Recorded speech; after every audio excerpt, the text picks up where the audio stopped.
Hola, muy buenas noches, comunidad de Destreza Marketing, dándole las gracias a Dios una vez más por estar con ustedes. Mi nombre es Luis Diego Campos y es un gusto, es un honor para mí, es una bendición de Dios poder estar una vez más acá reunidos para conversar de temas siempre que agregan valor a los demás.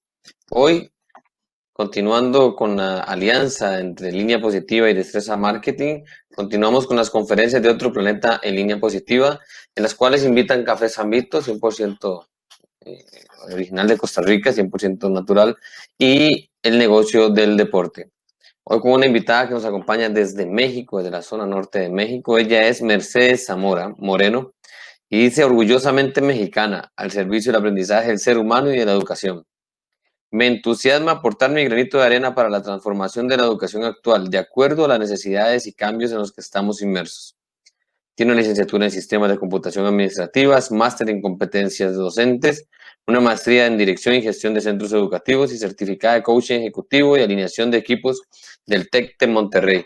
Además de eso, una persona que se brinda a los demás, como todos los invitados que hemos tenido acá, hemos tenido la bendición de que más que cualquier título, sean personas de bien, sean grandes seres humanos. Bienvenida, doña Mercedes, ¿cómo le va? Un gusto que nos acompañe. Hola. Muchas gracias a ti y a Destreza Marketing, muchas gracias a Vanessa y a Línea Positiva y a las personas que el día de hoy nos puedan escuchar y acompañar, y justamente en la intención de seguir aprendiendo, ya que el buen maestro es el que nunca deja de aprender. Y bueno, en este tiempo de generosidad, como tú lo has dicho, muchas personas se han desbordado en una lluvia de webinars, queriendo compartir su experiencia, queriendo aportar, queriendo dar valor a lo que hacen. Y es un periodo muy interesante que nos ha permitido reflexionar sobre nuestra práctica educativa y para ver de qué manera nuestra acción docente pueda ir mejorando y cómo podemos reforzarnos todos juntos para seguir adelante en esta transformación de la escuela que deseamos. ¿Cómo será la escuela que cuando nosotros volvamos? Justamente hace unos días estaban hablando con mi hijo, bueno, nos preguntaron a nosotros si mi hijo iba a volver o prefería continuar con las clases virtuales, que ya casi que, bueno, no termina de acostumbrarse uno porque uno no es docente, y creo que los docentes tampoco terminan de acostumbrarse porque ellos están más acostumbrados al contacto y al poder visualizarlos y tenerlos ahí cerquita. Es interesante y la verdad es que es admirable la labor que hacen los docentes hoy en día. Es un esfuerzo magistral, me parece a mí, incluso a veces sobrehumano, con tantas circunstancias que atraviesan los niños y las familias de los mismos. Hoy el tema será la escuela que deseamos después del COVID 2019. Un tema que, bueno, creo que es la realidad actual, es lo que todo el mundo se pregunta, ¿cómo será? ¿Qué necesitamos y qué queremos tener? Así que, doña Mercedes, no le quito más tiempo. Favor que se ha venido haciendo en estos días, pero de alguna manera también es importante ver qué es lo que sigue, qué es lo que viene en los próximos días, qué es lo que tenemos que hacer, y algo que pudiéramos poner como idea, porque les comentaba que mi intención no es dar alguna clase ni una lección, ni mucho menos, sino poder, por la experiencia de trabajo y de lo que hemos venido viendo con todos los chicos, pues dar algunas ideas que nos permitan salir adelante en todo esto y sobre todo reinventarnos en esa parte de educación que tanto se requiere en estos días. Y bueno, incluso antes de la pandemia ya veníamos pidiendo ese cambio porque pues desde la era industrial estamos trabajando de la misma manera. Ya es justo, ya es necesario poder hacer algo. ¿Y cómo podemos hacer ese cambio? ¿Cómo podemos hacer esa reinvención?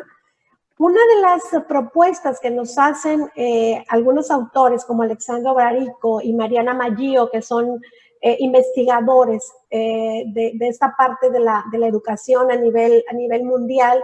Mariana se encuentra en España y Alexandro en Italia, y ellos nos comparten que es muy importante que no nos estamos reinventando, que veamos que nos estamos reinventando no para hacer una escuela de categoría, no para hacer una escuela sofisticada, no para hacer una escuela complicada.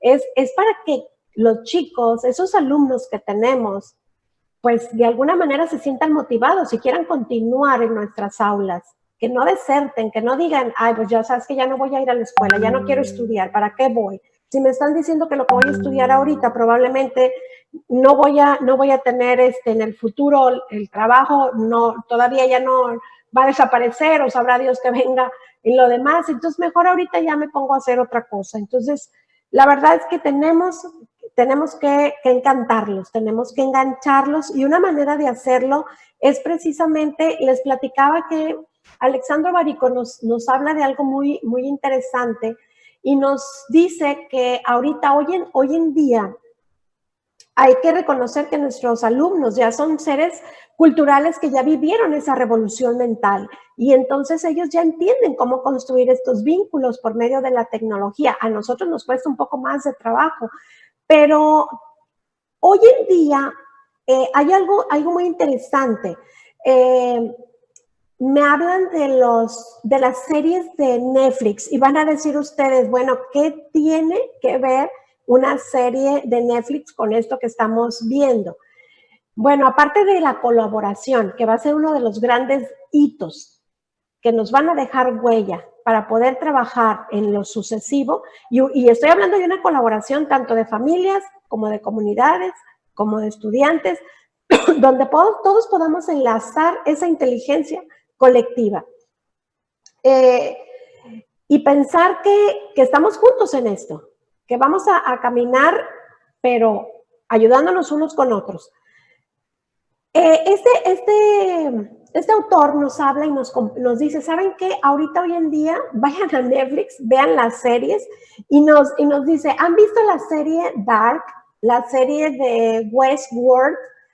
Bueno, esas son una especie de relatos que no están secuenciales, van en diferentes planos, que tenemos que estar muy atentos viendo la serie, pero al mismo tiempo tenemos que estar interactuando en la red con personas para poder entenderle, porque si no, no le entendemos a lo que está sucediendo en la trama, porque se habla de diferentes tiempos, porque se habla de diferentes historias en diferentes momentos. Algo así es lo que necesitamos nosotros hacer en nuestra reinvención de clases. ¿Cómo lo pudiéramos hacer? Hay una parte bien interesante que habla, cuando hablamos de reinvención, estamos hablando también de una evaluación creativa. Y una evaluación creativa, dices, bueno, ¿cómo voy a evaluar de aquí en adelante? Porque hemos visto que de alguna manera esa evaluación se ha venido modificando por dar una importancia más a la acreditación, por decir que hay una calificación, por decir que hay una nota, y la verdad es de que el momento de evaluar la práctica es para nosotros como maestros. No podemos dejar de surfear esa ola de la evaluación. Tenemos que ver como eso que nos permite a nosotros mirar nuestra práctica con el objeto de recapacitar sobre lo que estoy haciendo, ver si lo estoy haciendo bien, mirar nuestros avances, poder volver a hacer reajustes a nuestra propuesta, y si no alcanzaron los objetivos de los alumnos, pues volverlo a readecuar. Entonces, de alguna forma, ahorita tenemos un tiempo para pensar. Esta pandemia nos está dando tiempo para pensar, para ver el sentido de la evaluación, no solamente como una acreditación. Y por ejemplo, hay maestros que preguntan en este momento, ¿cómo voy a realizar esa evaluación? ¿Cómo voy a hacer mis parciales? Una maestra me decía, los parciales que estoy haciendo, ¿y ahora qué voy a hacer con ellos? Si es una maestra, yo sé que es una maestra que ha hecho buenos buenos test, buenos exámenes, que tiene una construcción compleja, porque así lo requiere, pues debe de continuarlos, lo debe de rescatar. Son las conquistas que no tenemos que abandonar, debemos de continuar con ellos, pero preocuparnos un poquito más por reinventar la mente de los trabajos, de los ejercicios, de las prácticas, de las secuencias que estamos haciendo en la escuela. Les comentaba hace un momento de la serie Lost, de la serie Dark, de la serie Westworld, donde el relato no es secuencial. No hay una secuencia progresiva lineal como en los libros, que vas de la página 1 y al 2, a la 3, a la 4. Hay que ver entonces que desde chicos los estudiantes toman su computadora y ellos ya empiezan a vivir esas narraciones alteradas desde que están pequeños. Y se ve en las películas que tienen esas tramas en paralelo que van sincronizando, incluso en las películas de los niños. Esta revolución mental hace que nosotros tengamos que estar al mismo tiempo interactuando, mirando la serie, tratando de entenderle, dialogar con una persona para que nos explique, una que ya vio la parte anterior. Y bueno, tenemos que generar esta propuesta que se oye compleja, porque está en diferentes planos, porque tenemos lo presencial y tenemos lo virtual, pero tenemos que arriesgarnos. Ya la UNICEF pensó en las condiciones que tenemos para regresar. Los chicos no van a poder regresar todos juntos, porque no se garantizan las pautas que requiere el distanciamiento.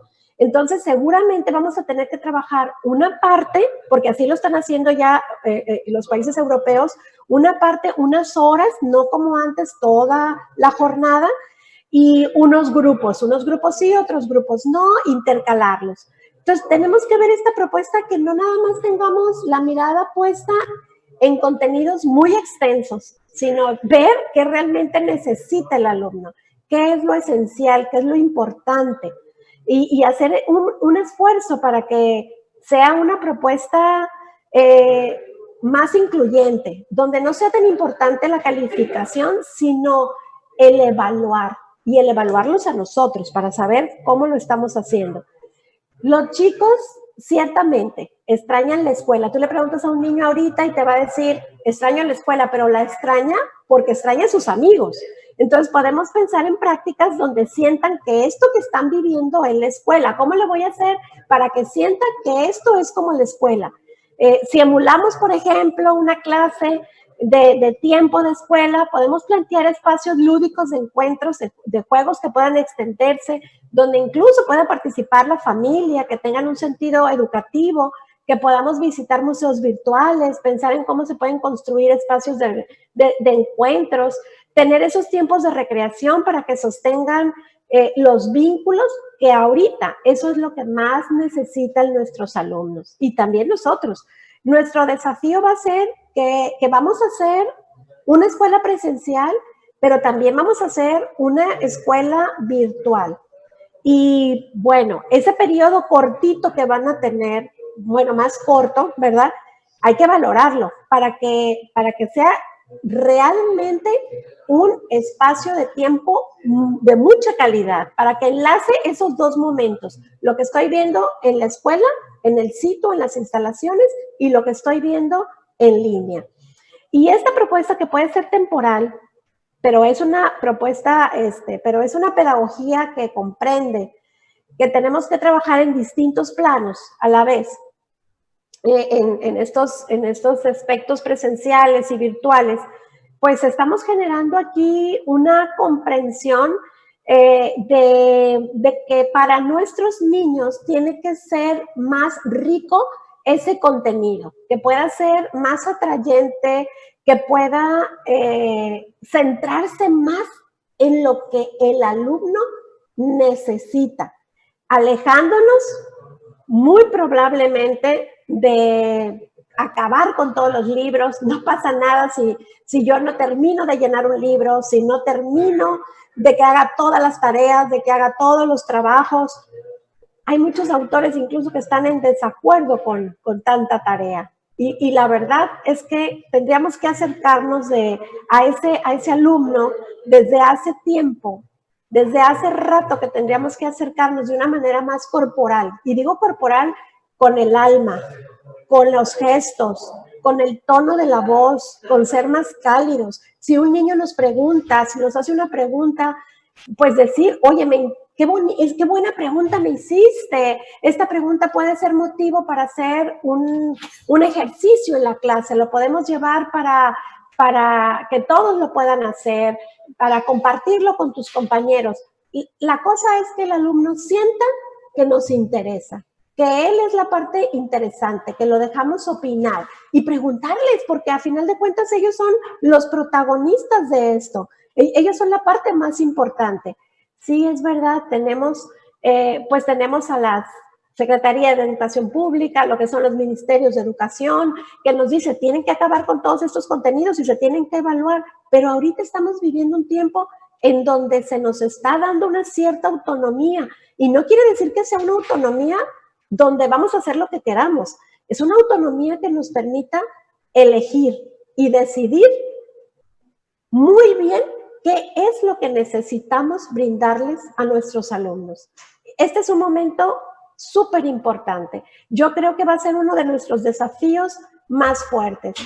El enfrentarnos a que ya no vamos a tener todos esos tiempos, todos esos espacios, y que ese poquito tiempo y poquito espacio realmente se puedan aprovechar. No sé si quieran comentar algo, Luis, alguno de los participantes. Mercedes, te iba a consultar yo, porque una de las cosas que me llamó la atención fue justamente de que tiene que ser algo más atrayente. Bueno, yo tengo un hijo de 7 años y una de 3. Entonces, mantener a la de 3 años, bueno, mantener a los dos en realidad frente a un monitor 40 minutos es complicado.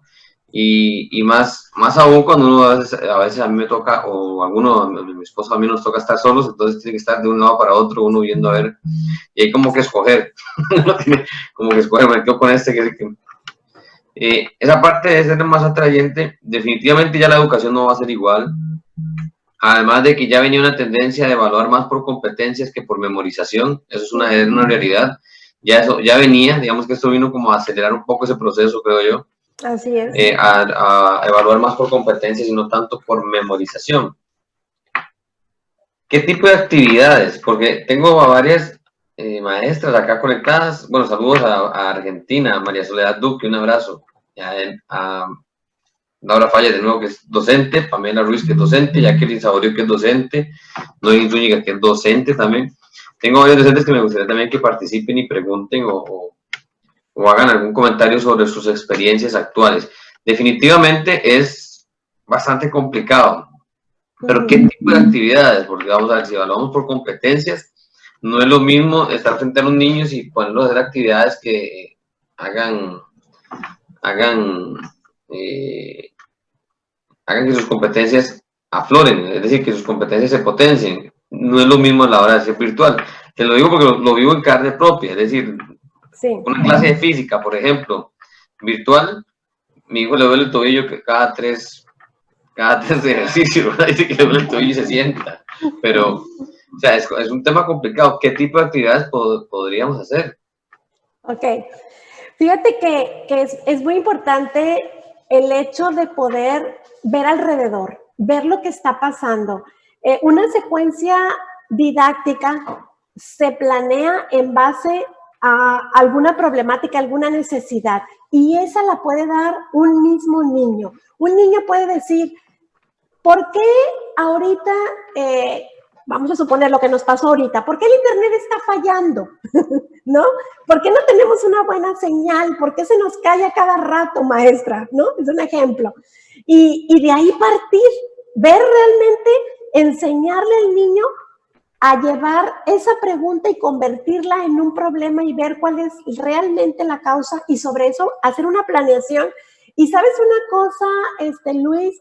El hecho de no planear nada más para que aprendan un concepto, sino que se pueda planear incluso con diferentes materias que nos puedan ayudar a enriquecer, y no nada más para una clase de media hora. Una secuencia didáctica nos puede servir por una semana, o por 2 semanas, o por 3 semanas. Incluso hemos llegado a tener escuelas que han planeado una problemática y lo están viendo en 1 mes, 2 meses, 3 meses, y el niño puede llegar solito a sus propias conclusiones, con la observación, con ver lo que está sucediendo. Los niños son muy creativos. Ahorita nosotros, como maestros, solamente vamos a ser su guía, su coach, que les va a empezar a hacer preguntas importantes, como un coach, esas preguntas poderosas que le van a traer al niño a hacer un clic, que vaya a decir, ah, es cierto, es por esto. Cuando un maestro empieza a hacer esas preguntas importantes a un niño, es cuando lo engancha. Y es cuando el niño empieza entonces a ser más analítico, a pensar, a tener un pensamiento más divergente y a poder construir. Y está construyendo, co-construyendo con el acompañamiento de su maestro. No lo está haciendo solo. Y tampoco no lo está haciendo nada más con el maestro, lo está haciendo con un grupo de alumnos porque todos participan. ¿Y qué pasa? Pudiera ser que incluso invite no nada más al maestro de la clase en este momento que me da español, la lengua, que me da matemáticas, sino también invite al maestro de tecnología, invite al maestro de deporte o al maestro que pueda estar involucrado ayudándome a dar esa clase. Ya ahorita empezamos a tener pilotos de secuencias didácticas, de preparación de programas, donde no nada más la clase la de un maestro, sino la puedan dar 2 o 3 maestros, donde están guiando a esos grupos de trabajo de niños, hacer que los niños empiecen a trabajar en equipos, en mesitas de grupos acompañándose, para que puedan ellos tener esa lluvia de ideas, para que puedan en todo colaborativamente juntar esa inteligencia y con esa guía de esos maestros poder construir las soluciones y poder construir clases que puedan ser más atractivos para ellos. Claro que ahorita desde el espacio de la casa no puede ser tan fácil esta parte. Sin embargo, ¿qué hicieron algunos papás? Algunos papás desde la casa les empezaron a enseñar cuestiones desde la lavadora, cómo funciona, desde cómo llega el agua, el sistema del agua, el sistema de la luz, cómo bordar un botón, por ejemplo, cómo hacer un muñeco de trapo, y estuvo el mamá, estuvo el papá en algunos momentos, digo, el papá a lo mejor los fines de semana, pero la mamá está presente con el niño y está aprendiendo muchas otras cosas que para él en su momento estaban ahí, siempre estuvieron ahí, pero nunca supieron cómo se usaba, ni las podían tocar. Entonces, también desde la casa se están aprendiendo esos espacios. Bueno, se aprende y sí, también uno pasa, porque también vamos a la otra parte, que son los padres de familia que tienen que, por ejemplo, los que somos emprendedores, tenemos que, además de buscar cómo generar, tenemos también que prestarnos para educar, facilitar. ¿Qué pasa? Porque, como lo hablamos bien, los ministerios de educación piden resultados, ellos se basan en resultados. Sí, que saben que la tendencia va hacia competencias, pero a la hora de la verdad es un poco complicado. Los ministerios no actúan, dicen una cosa y actúan de otra forma porque me ha tocado verlo.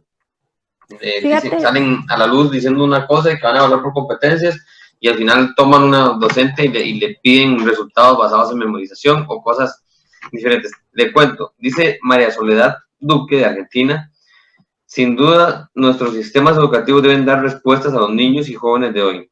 La significatividad de educar desde la vida misma y allí todos los aprendizajes. El educador es facilitador, provocador y motivador de aprendizaje. Definitivo, Soledad. Tenemos que ser maestros inspiradores, maestros que provoquemos, maestros que hagamos que los niños puedan pensar de una manera distinta, que puedan buscar soluciones, el análisis que no tienen en este momento, que lo puedan construir. Y con eso ya estamos ganando. Fíjate, Luis, que ahorita me hiciste recordar, te voy a decir un secreto. Durante 16 años fui directora de una escuela secundaria.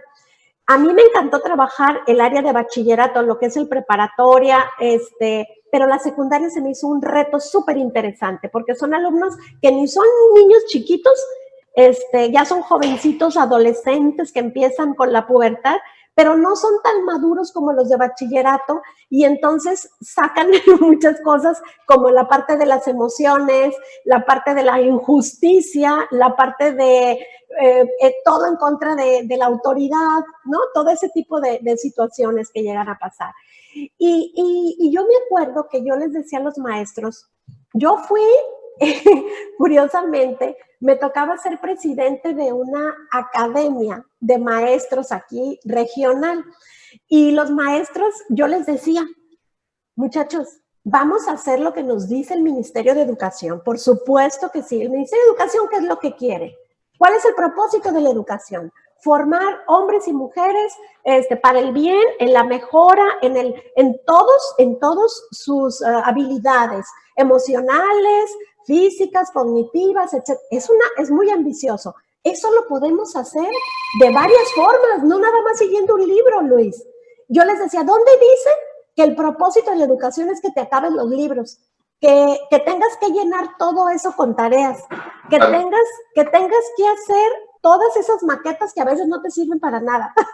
O sea, de alguna manera, yo lo que les decía a los maestros, vamos a seguir el propósito y vamos a hacer las evaluaciones, pero lo más importante es que nosotros el tiempo de verdadero, la mayor cantidad de tiempo, la dediquemos a reinventar, a hacer proyectos, a juntar diversas materias, a saber qué es lo que queremos que el niño aprenda. Ya no estamos preguntando qué voy a enseñar, porque luego el maestro se dedica, o nos dedicamos a ver cómo ser mejores maestros, cómo tener una mejor metodología, cómo poder tener un mejor rol como docentes. Nos buscamos cómo enseñar, pero deberíamos de buscar más bien cómo el niño debe de aprender, porque a final de cuentas los niños aprenden de diversas maneras, con las inteligencias múltiples. Entonces, hay que ver, más que cómo voy a enseñar, cómo voy a hacer que el niño aprenda o cómo va a aprender ese niño. Yo puedo preparar una clase y pensar que es una clase magistral. Me encantó cómo di la clase.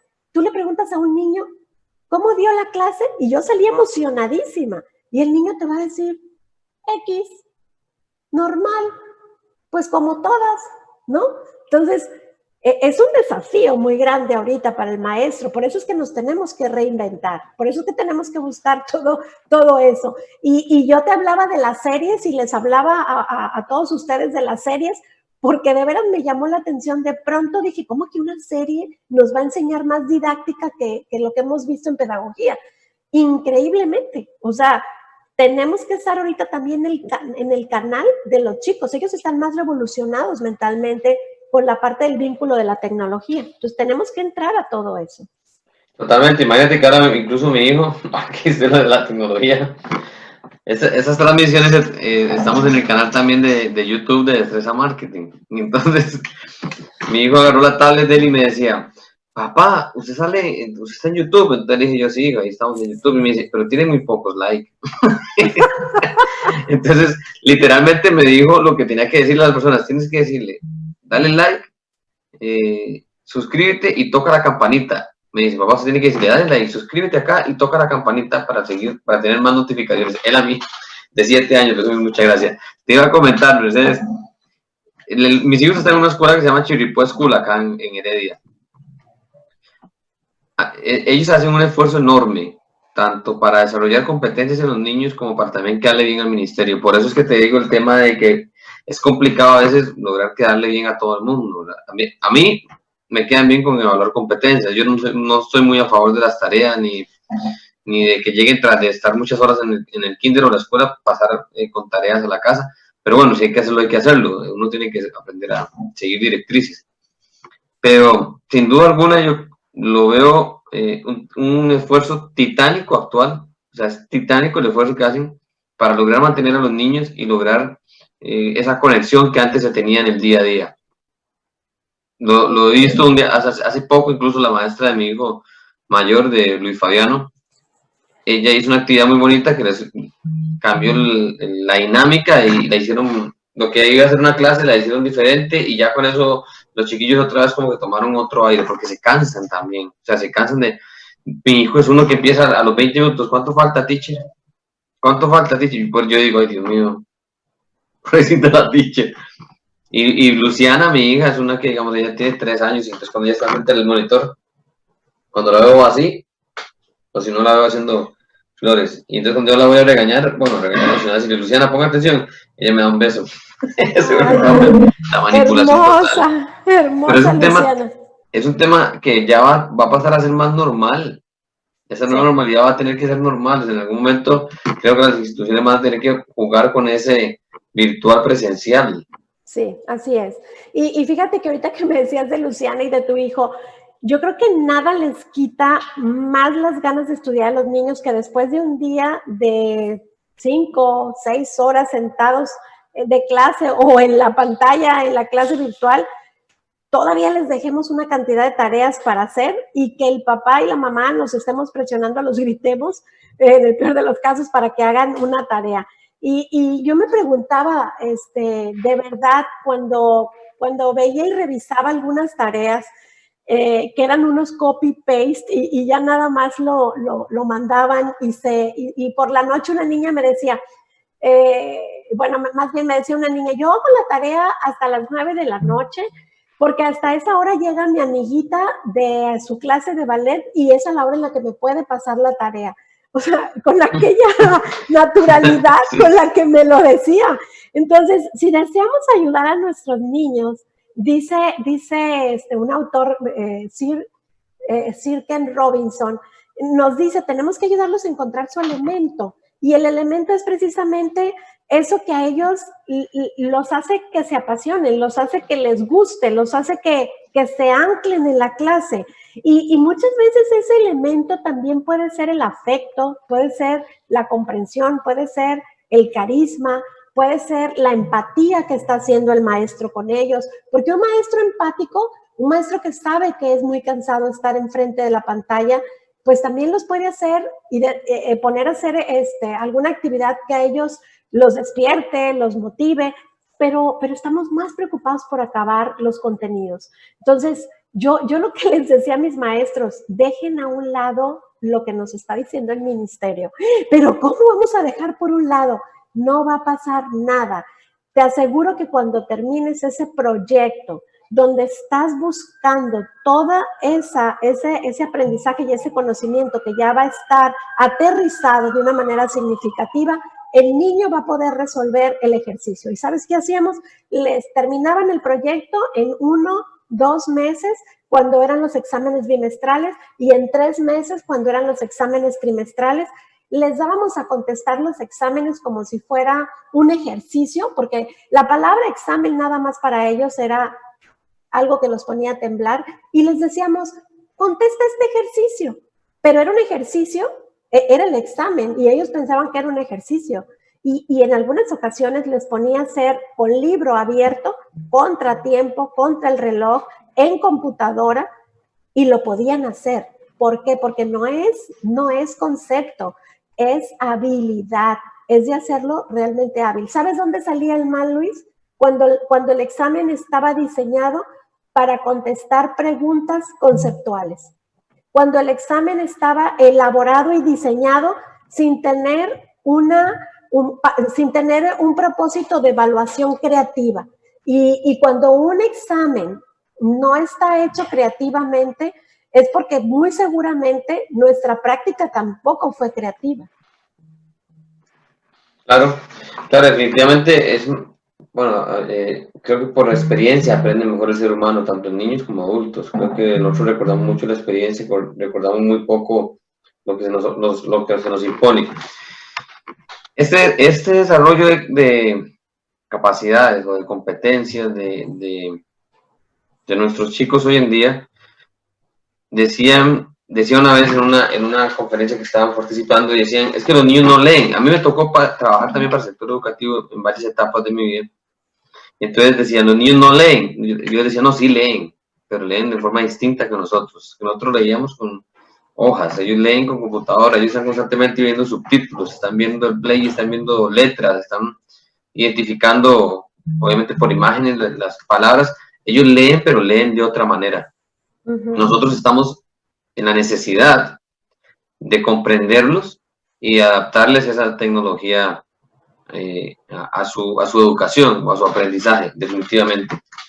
Sí, sí, así es. Y por un lado, fíjate cómo en ocasiones deseamos como padres de familia e incluso como maestros, la maestra que está en preescolar te envía a un niño al primero de primaria y la maestra de primero de primaria ya quiere que le manden al niño leyendo. Y la maestra preescolar está más preocupada por ver que el niño interactúe en ese kindergarten, en ese preescolar infantil, donde el niño todavía tiene mucha manera de aprender lúdicamente, jugando, pintando, llenándose con arcilla, con lo que sea.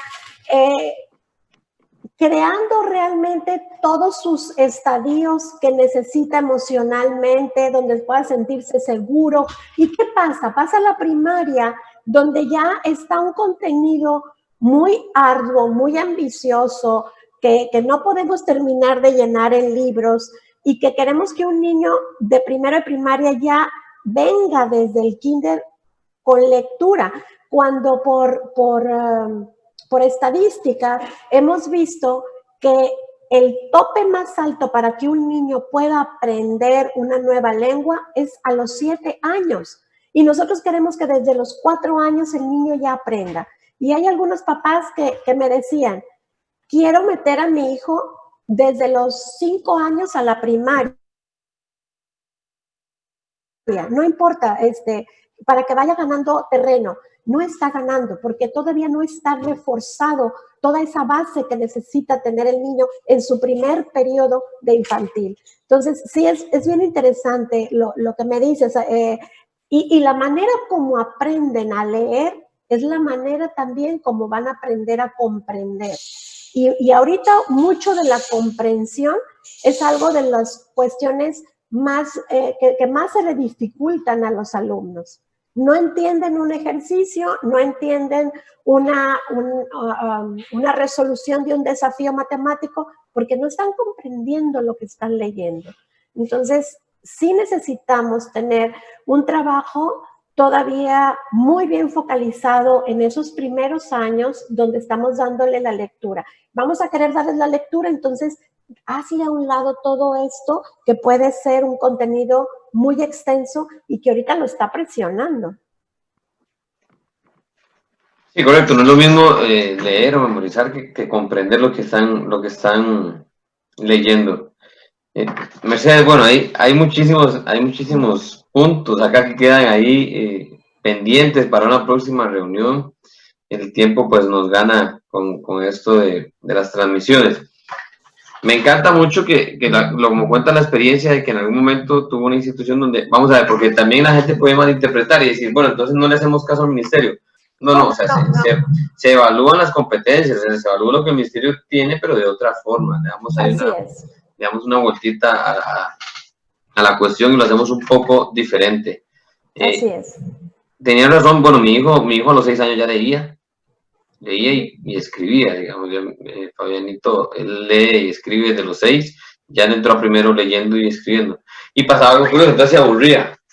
O sea, se aburría porque vamos a ver, decía también, una vez escuché a un amigo decir, deje que los niños sean niños, o sea, a los 5 o 6 años están en la edad de ser niños, pero bueno, la verdad, él aprendió a los 6 años a leer y escribir, y también le pasaba que cuando otro niño no escribía bien o no leía bien o leía muy cortado, él se aburría. Entonces, por eso es que por estas situaciones yo digo yo que yo no podría ser docente, porque es titánico el esfuerzo que hay que hacer para poder mantenerlos, primero concentrados y segundo para poder equiparar el nivel de aprendizaje de los muchachos. Sí. ¿Qué consejo le daría a usted final? Porque tenemos de verdad bastantes docentes acá conectadas. ¿Qué consejo les daría a ellos a los docentes y a los papás? Porque también los papás nos convertimos en docentes.